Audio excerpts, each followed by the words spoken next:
Je m'appelle Albert Botton, je suis graphiste dessinateur de lettres. La calligraphie et le dessin de lettres, son corollaire immédiat, sont pour moi avant tout un dessin. Ensuite, ça devient un support de la parole et de la pensée. Mais à la base, pour moi, c'est un signe abstrait. La calligraphie reste toujours un rêve gestuel, comparable à la danse, avec les mêmes impératifs physiques, c'est-à-dire rigueur musculaire et décontraction totale. C'est complètement les antipodes qu'il faut posséder. Maîtriser la respiration, c'est complètement zen, hein. On est complètement rigoureux et complètement lâché. Sans ça, il n'y a pas de souplesse. Naturellement, il faut apprendre à utiliser la plume sur différents supports, différents papiers, avec des encres différentes. Donc ça, c'est une connaissance qui fait partie du métier. Le travail de création d'alphabet, de manipulation de la typo, de mise en page, sont les mêmes problèmes, quel que soit le travail.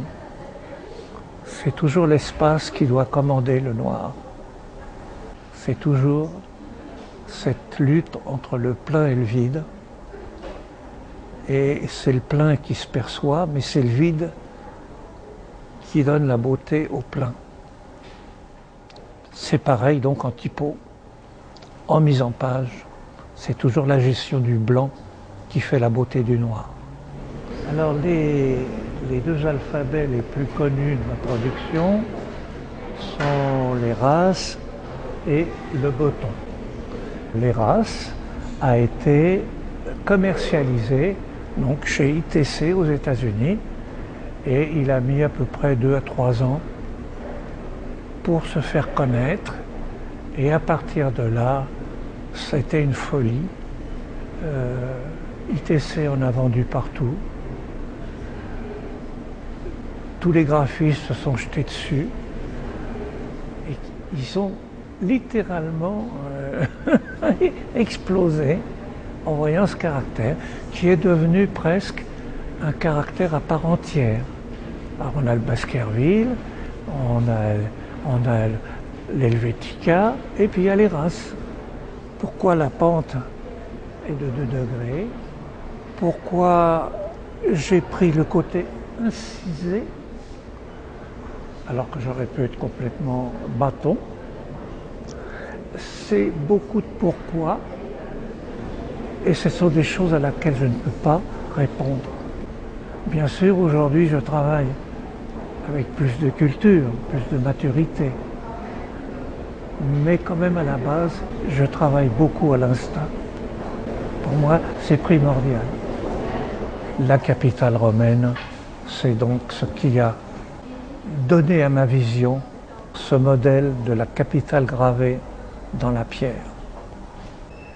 Bon, les directions, après, bien sûr, les choses s'étoffent. On ne fait pas tout avec la capitale romaine.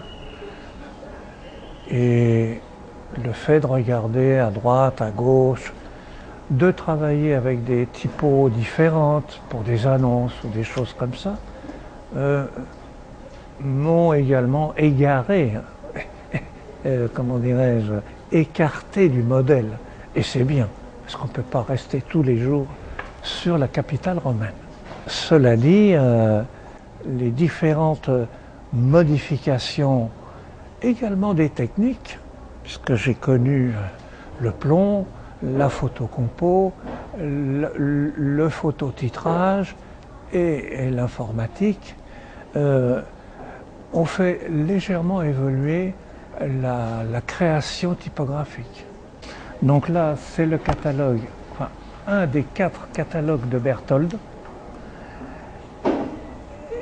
qui était à l'époque fabricant de machines photocomposeuses de très haut niveau, de très grande qualité.